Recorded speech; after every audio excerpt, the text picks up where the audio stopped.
ওকে, তাহলে আমরা গত ক্লাসে যে টপিকটা আলোচনা করেছিলাম সেটা ছিল ডিজিটাল সিগন্যাল। তো ওটা আমি দেখিয়েছিলাম তোমাদেরকে একটা স্লাইডের মধ্যে। এই বইটা তোমরা দেখতে পাচ্ছ, এই বইটা data communication and networking 5th এডিশনের একটা বই। ওই বইটার তোমাদের ফার্স্ট ক্লাসে আমি একটা রেফার করেছিলাম। ওই বইটা তোমাদের ডাউনলোড করার জন্য বা কিনে রাখার জন্য। তো আজকে যে ওই টপিকটাই আমরা একটু আলোচনা করব এই বই থেকে। ডিজিটাল সিগন্যাল সম্পর্কে একটু আলোচনা করেছিলাম গত ক্লাসে। বলেছিলাম যে এখানে 1 হবে পজিটিভ ভোল্টেজের জন্য এবং 0 হবে 0 ভোল্টেজের জন্য, এবং এখানে কিছু সিগন্যাল লেভেল থাকে।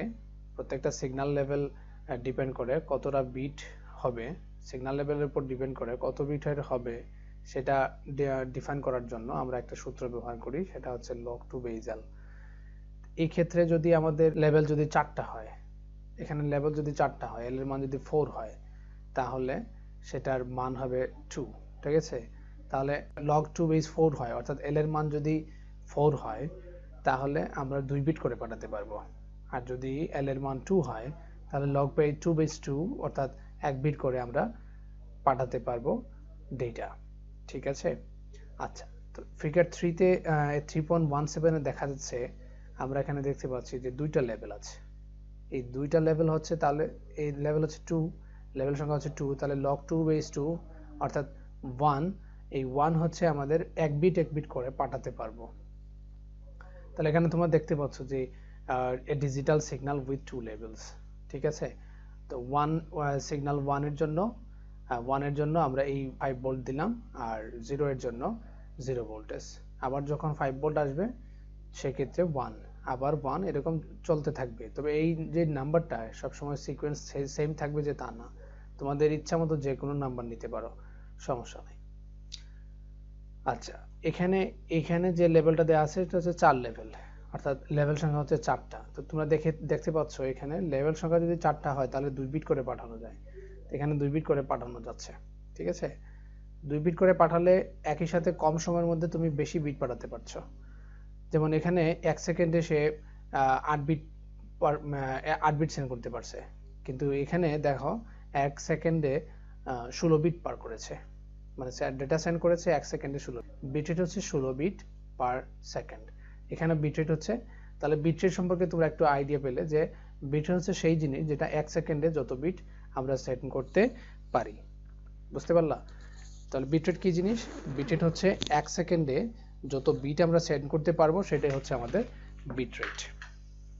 আচ্ছা, এটা সম্পর্কে একটু গত ক্লাসে আমরা আলোচনা করেছিলাম। এই যে বিট রেট সম্পর্কে একটু ডেফিনেশন দেওয়া আছে এখানে, যে most digital signals are non periodic. অধিকাংশ ডিজিটাল সিগন্যালগুলো কিন্তু নন পিরিয়ডিক। পিরিয়ডিক সিগন্যাল খুবই কম দেখা যায়। The bit rate is the number of bits sent in 1 second, অর্থাৎ 1 সেকেন্ডে তুমি কি পরিমাণ বিট পাঠাতে পারছো সেটা হচ্ছে বিট রেট।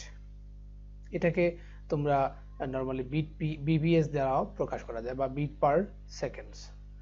আচ্ছা, এই একটা এক্সাম্পল আমি দেখিয়েছিলাম গত ক্লাসে, এটা তোমরা বুঝতে পেরেছিলে। তারপরে এবার আসি বিট লেন্থ কি জিনিস। বিট লেন্থ হচ্ছে the bit length is the distance 1 bit occupies on the transmission medium.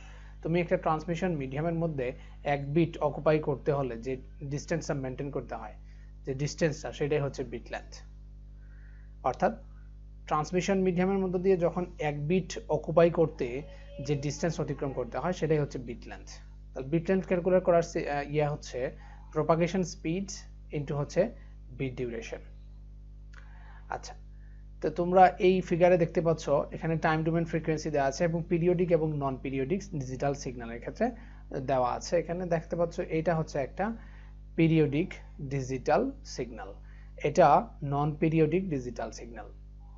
যেহেতু এটা ডিজিটাল, এখন তোমরা বুঝতে পারবে না কোনটা পিরিয়ডিক এবং নন পিরিয়ডিক। যদি সেটাকে আবার কনভার্ট করা হয় তাহলে তোমরা দেখতে পারবে ফ্রিকোয়েন্সি এখানে হচ্ছে ডিসক্রিট ফ্রিকোয়েন্সি আর এখানে কন্টিনিউয়াস ফ্রিকোয়েন্সি। তো এই ক্ষেত্রে দেখা যায় যে সব এই যে ডিজিটাল সিগন্যালের ক্ষেত্রে ব্যান্ডউইথটা সবসময় ইনফাইনাইট হয়। কেন ইনফাইনাইট হয়? কারণ আমরা দেখেন এখানে যে ফ্রিকোয়েন্সিগুলো চেঞ্জ হচ্ছে, এই ফ্রিকোয়েন্সিগুলোর ভেরিয়েশন আসতেছে না। যখন তুমি একটা নির্দিষ্ট সরলরেখা এই জায়গার মধ্যে যখন ক্যালকুলেশন করা হবে তখন তার ফ্রিকোয়েন্সি সবসময় 0। আর ফ্রিকোয়েন্সি যদি 0 হয় তাহলে আমরা জানি যে f সমান 1/t। টি সেকেন্ডে তুমি যদি 0 আসে তাহলে কি হবে এখানে 1/0, 1/0 মানে infinity.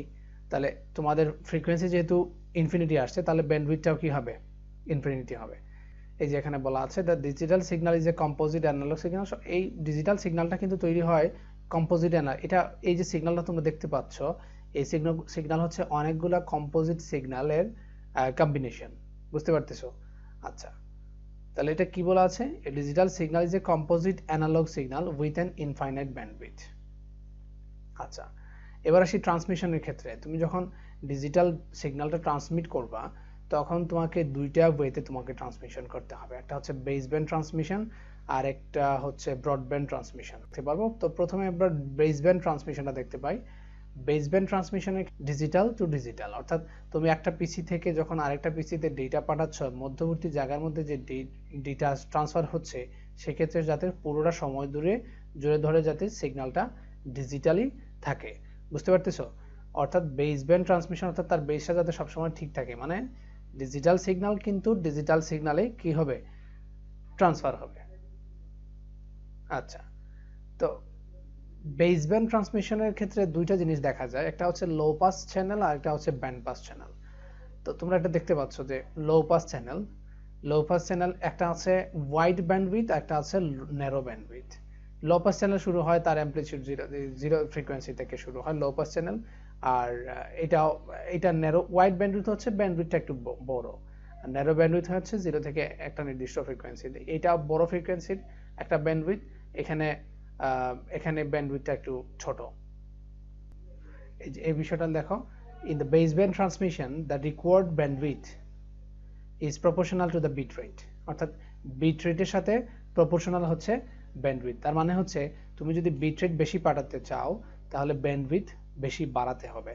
if you need to send bit faster, যদি বিট প্রতি সেকেন্ডে বেশি পাঠাতে চাও তাহলে তোমাকে প্রয়োজন হবে ব্যান্ডউইথ বেশি বাড়ানোর জন্য।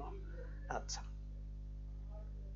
তো এটা হচ্ছে একটা টেবিল যেটা বিট রেট এবং হারমোনিকের সাথে একটা তুলনা দেখিয়েছে যে 1 কিলোবাইট পার সেকেন্ড যদি তুমি ডেটা পাঠাতে চাও তাহলে 500 হার্টজের একটা ব্যান্ডউইথ লাগবে। এখানে হারমোনিক থাকবে একটা। যদি হারমোনিক দুইটা পাঠাতে চাও 1 এবং 3, অর্থাৎ এখানে দুইটা ফ্রিকোয়েন্সি থাকবে। 1 3 মানে হচ্ছে এখানে বেজুর ইভেন অড হারমোনিক, যেগুলা অড হারমোনিকের ক্ষেত্রে তুমি দুইটা যদি সিগন্যাল পাঠাতে চাও তাহলে তোমার 1.5 কিলো হার্টজের ব্যান্ডউইথ লাগবে। তো এখানে অনেকগুলা দেখিয়েছে, অর্থাৎ তুমি যদি বিট রেট 10 কিলোবাইটস পার সেকেন্ড যদি পাঠাতে যাও তাহলে 5 কিলো হার্টজের একটা ব্যান্ডউইথ হলে তুমি ডেটা পাঠাতে পারবা। এটা হচ্ছে দুইটার মধ্যে রেশিও, যে কত কিলোবাইটের ডেটা কত ব্যান্ডউইথের মধ্যে তুমি ডেটা পাঠাতে পারবা। এরপরে আসি ব্রডব্যান্ড ট্রান্সমিশন। আমরা যদি ব্রডব্যান্ড ট্রান্সমিশনের কথা দেখি, তো ব্রডব্যান্ড ট্রান্সমিশনের ক্ষেত্রে এটা ব্যান্ডউইথটা 0 থেকে স্টার্ট হয় না, ঠিক আছে? এই ধরনের যে চ্যানেল থাকে এটা আচ্ছা, this type of channel is more available than a low pass channel. Low pass channel থেকে কিন্তু এটা বেশি অ্যাভেলেবল, অর্থাৎ ব্যান্ড পাস চ্যানেলটা কিন্তু বেশি ইউজ হয়। আচ্ছা, এখানে তোমরা দেখতে পাচ্ছ একটা মডুলেশন থেকে একটা modulation of A digital signal for transmission on a band pass channel. একটা ব্যান্ড পাস চ্যানেলের মধ্য দিয়ে যখন ডিজিটাল সিগন্যাল ট্রান্সমিশন হয়। আরেকটা বিষয় বলা উচিত ছিল, ব্রডব্যান্ড ট্রান্সমিশনের ক্ষেত্রে তুমি দেখবা যে ডিজিটাল সিগন্যাল অ্যানালগ সিগন্যালে কনভার্ট হয়, তারপরে সেটা ট্রান্সমিশন হয়। ট্রান্সমিশন হওয়ার পরে রিসিভারের কাছে যখন যায় পরবর্তীতে সেটা আবার ডিজিটালি কনভার্ট হয়ে রিসিভারের কাছে পৌঁছায়। বুঝতে পারছো? তাহলে ব্রডব্যান্ড হচ্ছে, আগেটা কি ছিল, বেসব্যান্ড ট্রান্সমিশনের ছিল যে যখন দুইটা পিসির মধ্যে তুমি ডেটা ট্রান্সমিশন করছো তখন কিন্তু একই ধরনের ডেটা পাঠাচ্ছ, অর্থাৎ ডিজিটাল টু ডিজিটাল, অর্থাৎ ডিজিটালাইজ যে সিগন্যালটা ওইটাই তুমি পাঠাচ্ছ। আর ব্রডব্যান্ডের ক্ষেত্রে তুমি ডিজিটাল সিগন্যালটাকে প্রথমে অ্যানালগ সিগন্যালে কনভার্ট করতে হবে, তারপরে সেটাকে ট্রান্সমিশন করবা। ট্রান্সমিশন করার পরে যে রিসিভার আছে ওই রিসিভার সেটা আবার ওইটা অ্যানালগ সিগন্যালকে আবার ডিজিটালে কনভার্ট করতে হবে। তো ডিজিটালে কনভার্ট করা এবং অ্যানালগ থেকে ডিজিটাল টু অ্যানালগ এগুলোর জন্য একটা মডুলেশন আছে। তার মানে ব্রডব্যান্ড ট্রান্সমিশন ইউজ করা হয়, মডুলেশনের মাধ্যমে ব্রডব্যান্ড ট্রান্সমিশনটা ব্যবহার করা হয়। এখানে কি লেখা আছে, if the available channel is a band pass channel we cannot send digital signal directly, আমরা directly এই ধরনের band pass চ্যানেলের মধ্যে সিগন্যাল directly কি করতে পারি না, সেন্ড করতে পারি না। আমাদের দরকার হয় ডিজিটাল সিগন্যাল থেকে সিগন্যালকে অ্যানালগ সিগন্যালে কনভার্ট করার। তো এখানে একটা ফিগার দেখতে পাচ্ছ, modulation of A digital signal for transmission on a band pass channel. Band pass চ্যানেলের মধ্যে দিয়ে যখন আমরা ডিজিটাল ডেটা পাঠাতে চাই, ডিজিটাল সিগন্যাল পাঠাতে চাই, তখন দেখো এখানে এটা হচ্ছে আমাদের একটা ডিজিটাল সিগন্যাল, ঠিক আছে, এটা হচ্ছে একটা ডিজিটাল সিগন্যাল। এটাকে আমরা digital converter, digital to analogue converter আছে, ওইটা দিয়ে এই ডিজিটাল সিগন্যালটাকে পরবর্তীতে অ্যানালগ সিগন্যালে কনভার্ট করি। অ্যানালগ সিগন্যালে কনভার্ট করার পরে ব্যান্ড পাস চ্যানেলের মধ্য দিয়ে সেটা ওই রিসিভারের কাছে পৌঁছায়। এটা হচ্ছে ইনপুট অ্যানালগ সিগন্যাল। এইটাকে আমরা এই যে অ্যানালগ টু ডিজিটাল কনভার্টার বা ডিজিটাল টু অ্যানালগ কনভার্টার দিয়ে ওটাকে আবার ডিজিটাল সিগন্যালে কনভার্ট করি, পরবর্তীতে ওই রিসিভারের কাছে ডেটাটা রিসিভ হয়। এখানে ট্রান্সমিশন ইম্পেয়ারমেন্টের তিনটা টাইপ আছে, একটা হচ্ছে অ্যাটেনুয়েশন, ডিসটরশন এবং নয়েজ। আচ্ছা, ডেটা রেট লিমিট সম্পর্কে একটু আলোচনা করি। A very important consideration in data communication that how fast we can send data। অর্থাৎ ডেটা কমিউনিকেশনের ক্ষেত্রে সবসময় একটা বিশাল চ্যালেঞ্জ হচ্ছে আমরা কত স্পিডে ডেটাটা পাঠাতে পারছি। দ্যাট মিনস পার সেকেন্ডে আমরা কত বিট ডেটা পাঠাতে পারছি একটা নির্দিষ্ট চ্যানেলের মধ্য দিয়ে। ওকে, তো সেক্ষেথে আমাদের তিনটা ফ্যাক্টরস মাথায় রাখতে হবে। তিনটা ডাটা রেটের উপর ডিপেন্ড করে, ডাটা রেটটা ডিপেন্ড করে কিসের, এই তিনটা ফ্যাক্টরের উপর। একটা হচ্ছে ব্যান্ডউইথ, তোমার কি পরিমাণ ব্যান্ডউইথ আছে, অর্থাৎ ব্যান্ডউইথ যদি বেশি হয় ডেটা রেট লিমিটটা বেশি হয়। দ্য লেভেল অফ সিগন্যালস, অর্থাৎ তুমি কতগুলা সিগন্যাল ব্যবহার করছো, কতগুলা সিগন্যাল লেভেল ব্যবহার করছো। যদি আমরা দেখেছি যে সিগন্যাল লেভেল যদি বেশি ব্যবহার করা যায় তাহলে প্রতি সেকেন্ডে আমরা অনেকগুলো বিট একসাথে অনেকগুলো বিট পাঠাতে পারি, সিগন্যাল লেভেলের উপর ডিপেন্ড করে। আচ্ছা, দ্য কোয়ালিটি অফ চ্যানেল, তুমি যে চ্যানেলটা ব্যবহার করছো, ব্যান্ড পাস চ্যানেল হোক আর লো পাস চ্যানেল হোক, এই দুইটা যে কোয়ালিটিটা মেজার করা, যদি ভালো কোয়ালিটির চ্যানেল হয় তাহলে সেটাই ডেটা রেটটা বেশি হবে। আচ্ছা, এবার আসি, আমরা দুইটা ফর্মুলা আছে, দুইজন বিজ্ঞানী, একজন হচ্ছেন two theoretical formula were developed to calculate data rate। Data rate calculation করার জন্য দুইটা ফর্মুলা আছে, থিওরিটিক্যাল ফর্মুলা। একটা হচ্ছে নাইকুইস্টের যে ফর্মুলাটা সেটা নরমালি ক্যালকুলেশন করার জন্য নয়েজলেস চ্যানেল, যেটা ওই চ্যানেলে তার ডেটা রেট ক্যালকুলেশন করার জন্য নাইকুইস্ট এই বিজ্ঞানী, তিনি এই নয়েজলেস চ্যানেলের জন্য আমরা ডেটা রেট বের করার জন্য এই সূত্রটা দিয়েছেন। আচ্ছা, তো নয়েজলেস চ্যানেলের জন্য নাইকুইস্টের সূত্রটা কি? সূত্রটা হচ্ছে bit rate is equal to, অর্থাৎ আমরা বিট রেটটা বের করতে 2 into bandwidth into log 2 base L. এখানে এল হচ্ছে আমাদের সিগন্যাল লেভেল, আর ব্যান্ডউইথ চ্যানেলের ব্যান্ডউইথ, আর এটাকে আমরা 2 দিয়ে মাল্টিপ্লাই করব। তাহলে এটা দিয়ে আমরা কি বের করতে পারবো? নয়েজলেস চ্যানেলে আমরা বিট রেট কত পাঠাতে পারবো সেইটা। যদি তোমার কাছে ব্যান্ডউইথ জানা থাকে, সিগন্যাল লেভেল জানা থাকে, তাহলে তুমি বিট রেটটা বের করতে পারবা। এখন তার মানে কি? আচ্ছা, যদি এটা বিট রেট বাড়াতে হলে আমরা কি জানি? বিট রেট বাড়াতে হলে ব্যান্ডউইথ বাড়াতে হবে, সিগন্যাল লেভেল বাড়াতে হবে, এই দুইটা বাড়ালে বিট রেট বেড়ে যাবে, তাই না?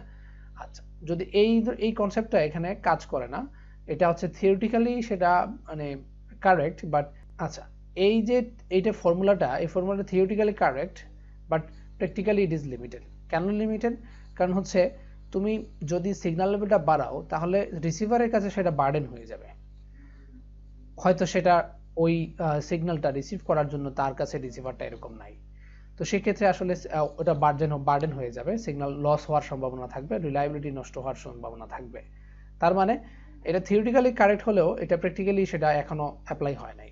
তার মানে যদি সিগন্যাল লেভেল আমরা ইচ্ছা মতো বাড়াইও তারপরেও বিটটা বাড়বে না, বরঞ্চ এটা রিলায়েবিলিটি কমতে শুরু করবে। যেমন increasing the signal levels May reduce the reliability of a system. আমি মনে হয় বুঝাতে পারছি তোমাদেরকে। অর্থাৎ নয়েজলেস চ্যানেলের মধ্যে আমরা নাইকুইস্টের বিট রেট যেটা, এটা ক্যালকুলেশন করি 2 into bandwidth into log 2 base L. এখন কেউ যদি চিন্তা করতে পারে যে আমার যদি বিট রেট বাড়াতে চাই তাহলে সিগন্যাল লেভেল আমি চাইলে বাড়াতে পারবো, সিগন্যাল লেভেল যদি বাড়িয়ে দেই এবং ব্যান্ডউইথটা বাড়িয়ে দেই তাহলে আমার বিট রেট বেড়ে যাচ্ছে, কিন্তু এটা মানে ওটা কাজ করে না, সবসময় সেটা কাজ করবে না। তুমি যদি চাও যে 64 এর একটা সিগন্যাল লেভেল যদি নিয়ে যাও তাহলে রিসিভারের কাছে ওইটা থাকবে না, তো সেক্ষেত্রে ওইটা বার্ডেন হয়ে যাবে রিসিভারের কাছে এবং তার রিলায়েবিলিটিটাও নষ্ট হবে। ডেটা যে রেটটা ওইটা দেখা যাবে যে সিগন্যালটা লস হয়ে যাচ্ছে। আচ্ছা, এবার আসি নয়েজি চ্যানেল। তুমি যদি আগেটা তো ছিল নয়েজলেস চ্যানেল, এর জন্য নাইকুইস্টের থিওরেম, আর এটা হচ্ছে নয়েজি চ্যানেলের জন্য শ্যানন থিওরেম, অর্থাৎ এটাকে বলা হয় শ্যানন ক্যাপাসিটি। শ্যানন ক্যাপাসিটি মানে হচ্ছে একটা চ্যানেলের মধ্যে দিয়ে কি পরিমাণ ডেটা রেট পাঠাতে পারবো, ক্যাপাসিটিটা কত। তো সেক্ষেত্রে তার যে সূত্রটা দেওয়া আছে, এটা bandwidth into log two base 1 plus SNR. এখানে কিন্তু সিগন্যাল লেভেলের কোনো সম্পর্ক এই ক্যাপাসিটির সাথে সম্পর্ক নাই। তার মানে আমি যদি সিগন্যাল টু নয়েজ রেশিওটা বাড়াতে পারি তাহলে ব্যান্ডউইথটা বাড়াতে পারি, আর যদি ব্যান্ডউইথ বাড়াতে পারি তাহলে ক্যাপাসিটিটা বাড়বে। বুঝাতে পারছি? আচ্ছা, এখানে এসএনআর মানে কি? মিড টার্মের আগে একটা টপিক নিয়ে আলোচনা করেছিলাম। এসএনআর হচ্ছে সিগন্যাল টু নয়েজ রেশিও। ওকে, আচ্ছা এখানে ওকে, এবার আমরা আসি একটু পারফরম্যান্স সম্পর্কে একটু আলোচনা করব। এইটা আলোচনা করলেই আমাদের চ্যাপ্টার শেষ হয়ে যাবে। আচ্ছা, এখানে লেখা আছে যে the term can be used to different context in two different measuring levels, bandwidth in hertz and bandwidth in bit per second। তো ব্যান্ডউইথটা দুই ভাবে ইয়ে করা যায়, এক্সপ্রেস করা যায়। একটা হচ্ছে হার্টজে প্রকাশ করা যায় অথবা বিট পার সেকেন্ডে প্রকাশ করা যায়। আচ্ছা, থ্রটপুট কি জিনিস? এটা ইম্পর্টেন্ট একটা topic. The throughput is a measure of how fast we can actually send the data through a network. Although at first glance bandwidth in bits per seconds and throughput seem the same, but they are different. মানে হচ্ছে তুমি data পাঠাচ্ছ একটা নেটওয়ার্কের মধ্য দিয়ে, সেটা actually কি পরিমাণ ফাস্ট যাচ্ছে সেইটা ক্যালকুলেশন করে, এই ক্যালকুলেশন করলে সেটা যেটা বার হয় সেটা হচ্ছে থ্রটপুট। তো ব্যান্ডউইথ অনেকটা ব্যান্ডউইথ আর থ্রটপুট অনেকটা সেম জিনিস, কিন্তু দেখতে মনে হবে সেম, বাট সেম না। ব্যান্ডউইথ সেন্ড করা হয় বিট পার সেকেন্ডে, আর থ্রটপুট একই সময়ে মনে হবে, কিন্তু সেটা সেম না। We may have a link with a bandwidth of 1 Mbps, okay, but the device connected at the end of the link may handle only 2। তুমি একটা ব্যান্ডউইথ নিয়েছো, যে একটা চ্যানেলের ব্যান্ডউইথ তুমি নিয়েছো 1 Mbps এর, কিন্তু ডিভাইস যেটা সেটা এন্ড যে লিঙ্কটা ব্যবহার করা হয়েছে, ডিভাইস যে ইয়েটা ব্যবহার করছে, কেবলটা ব্যবহার করছে, সেক্ষেত্রে তুমি 200 কিলোবাইট পার সেকেন্ড সেন্ড করতে পারবা। তাহলে অ্যাকচুয়ালি সেটা কি হচ্ছে? That means we can not send more than 200 kilobyte per second through this link. অর্থাৎ এখানে থ্রটপুট হচ্ছে 200 কিলোবিট পার সেকেন্ড। এটা হচ্ছে actual data we can send in 1 second. Okay, আচ্ছা, তাহলে থ্রটপুট এবং ব্যান্ডউইথ সম্পর্কে তোমরা একটা আইডিয়া পেলে। ল্যাটেন্সি কি জিনিস? ল্যাটেন্সি মানে হচ্ছে ধীরতা, মানে ডিলে করা যেটা। হ্যাঁ, latency or delay defines how long it takes or for an entire message to completely arrive at the destination from the time the first bit is sent out from the source। Latency মানে ডিলেটা। Delay হচ্ছে তুমি যখন একটা পুরো মেসেজটা send করছো, সেক্ষেত্রে এক বিট সেন্ড করলে সেটা সোর্সে যাওয়া পর্যন্ত, অ্যারাইভ করার পর্যন্ত যে সময়টুকু লাগতেছে সেটা হচ্ছে ল্যাটেন্সি। ল্যাটেন্সি বের করা হয় normally propagation time, transmission time, queueing time এবং প্রসেসিং ডিলে।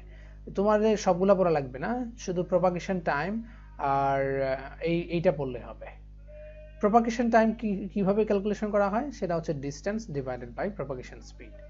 অর্থাৎ একটা বিট সেন্ড করতে কি পরিমাণ ডিসটেন্স, মানে এখানে এক্সাম্পল হিসেবে যদি আমরা দেখি, এখানে the propagation speed of electromagnetic signal depends on the medium।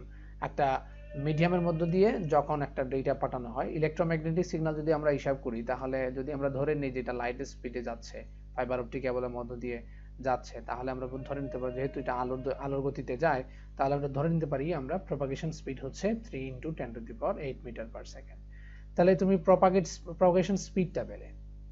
এখন নির্দিষ্ট দূরত্বে যখন ডেটা পাঠাচ্ছ তখন একটা নির্দিষ্ট ডিসটেন্স পাবা, ওইটা দিয়ে ভাগ করলে যেটা পাওয়া যায় সেটা হচ্ছে প্রপাগেশন স্পিড। যেমন এক্সাম্পল হিসেবে যদি আমরা বলি যে এখানে দুইটা পয়েন্ট আছে, দুইটা পয়েন্টের ডিসটেন্স হচ্ছে 12,000 কিলোমিটার, আর এখানে প্রপাগেশন স্পিডটা দেওয়া আছে, তাহলে প্রপাগেশন টাইম হবে এই যে 50 metre per second.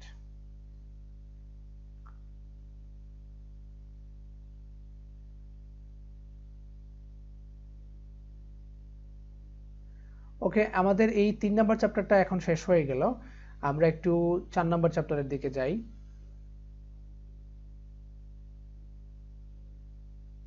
4 number chapter যেটা নাম হচ্ছে 4 নাম্বার চ্যাপ্টারের নাম হচ্ছে ডিজিটাল ট্রান্সমিশন।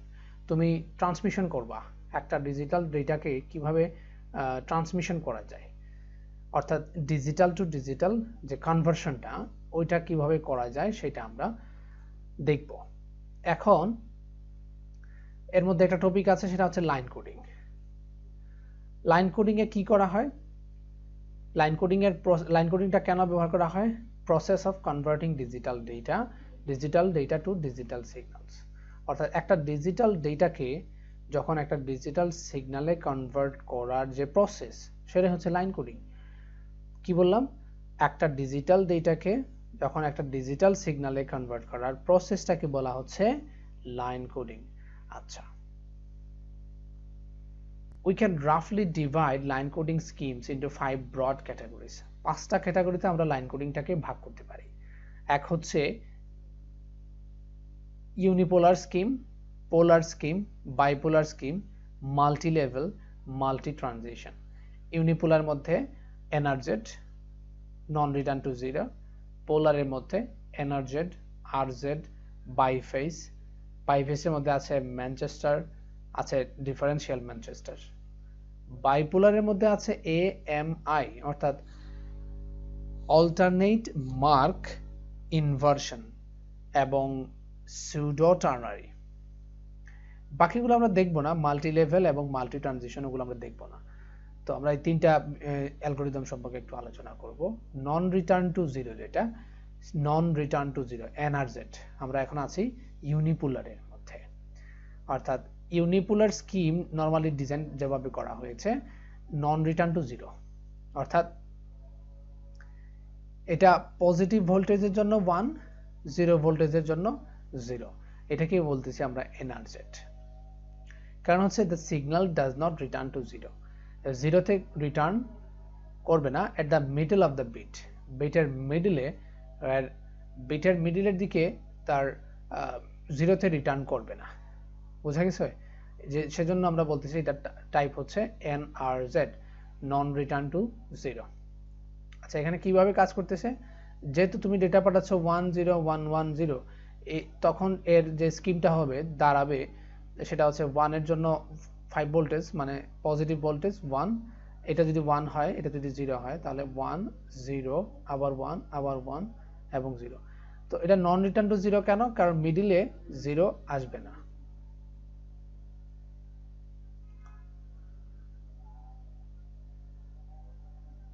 আচ্ছা, এখানে আরেকটা দেওয়া আছে নন রিটার্ন টু জিরো আবার দুই ধরনের হয়। একটা হচ্ছে এনআরজেড এল একটা, আরেকটা হচ্ছে এনআরজেড আই। এনআরজেড এন মানে হচ্ছে এনআরজেড লেভেল, আরেকটা হচ্ছে এনআরজেড আই মানে হচ্ছে এনআরজেড ইনভার্ট, আই ফর ইনভার্ট। সেটা কিভাবে কাজ করে? আচ্ছা, এখানে আরেকটা বিষয় আলোচনা করা উচিত ছিল। এই যে ইউনিপোলার এনআরজেড স্কিম যেটা, সেটা তুমি টাইমের রেসপেক্টিভে দেখবা এক সাইডে আছে, কিন্তু পোলার স্কিমে যেটা, পোলার স্কিমে দুই সাইডে থাকবে, both sides of the time axis, মানে ভোল্টেজটা থাকবে দুই সাইডেই। বোঝা গেল? অর্থাৎ এখানে যে বিষয়টা বলা আছে যে জিরোর জন্য পজিটিভ ভোল্টেজ এবং 1 এর জন্য নেগেটিভ ভোল্টেজ, আগেটার মতো, আরেকটার একটু উল্টা আর কি। এনআরজেড এর ক্ষেত্রে এখানেও এনআরজেড আছে, পোলার স্কিমের মধ্যে এনআরজেড আছে। এনআরজেড দুই ধরনের আছে এখানে, এনআরজেড লেভেল একটা, আরেকটা হচ্ছে এনআরজেড ইনভার্ট, সংক্ষেপে লেখা হয় এনআরজেড এল, আর এটা হচ্ছে এনআরজেড আই। আচ্ছা, তো এনআরজেড এল এর ক্ষেত্রে যে বিষয়টা মাথায় রাখতে হবে সেটা হচ্ছে জিরোর জন্য যেহেতু পজিটিভ ভোল্টেজ, এটা কোন সময়? পোলার স্কিমের জন্য। পোলার স্কিমের জন্য জিরোর জন্য পজিটিভ ভোল্টেজ, 1 এর জন্য নেগেটিভ ভোল্টেজ, এবং টাইমের দুই পাশেই কিন্তু এটা আছে। এনআরজেড এল এর জন্য জিরোর জন্য 0 ভোল্টেজ, 1 এর জন্য নেগেটিভ, মানে নেগেটিভ ভোল্টেজ। জিরোর জন্য পজিটিভ ভোল্টেজ, 1 এর জন্য নেগেটিভ ভোল্টেজ। আবার পজিটিভ, জিরো যতবার আসবে সবসময় পজিটিভ, 1 যতবার আসবে সবসময় নেগেটিভ, আবার জিরো আসবো পজিটিভ। এনআরজেড আই যেভাবে কাজ করে সেটা হচ্ছে যখন 1 পাবে তখনই সেটা ইনভার্স হবে, যখন 1 পাবে তখনই সেটা ইনভার্স হবে, না হলে পজিটিভ ভোল্টেজ থাকবে। যেমন জিরোর জন্য আমরা বলছিলাম যে জিরোর জন্য পজিটিভ ভোল্টেজ, এটা পজিটিভ ভোল্টেজে আছে, যখনই 1 পেল সেটা কি হলো? নেগেটিভ হয়ে গেল। এরপরে আবার নেগেটিভ থাকবে কারণ সেটা 1 না, সেটা সবগুলোই 0, সেজন্য এইভাবেই থাকলো। পরবর্তীতে যখনই 1 আসছে তখনই আবার ইনভার্স করছে। এরপরে আবার 1 আসছে, আবার ইনভার্স, আবার 1 আসছে, আবার ইনভার্স হয়েছে। অর্থাৎ 1 আসলেই পোলার জেড এর মধ্যে, পোলার এনআরজেড আই এর মধ্যে 1 আসলে সেটা ইনভার্স হবে।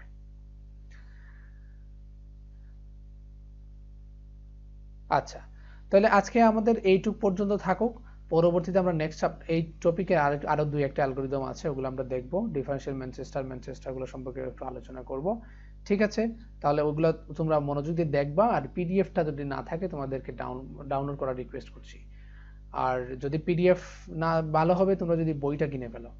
আর ভিডিওটা খুব মনোযোগ সহকারে দেখার চেষ্টা করবা। ঠিক আছে, ওকে, আল্লাহ হাফেজ।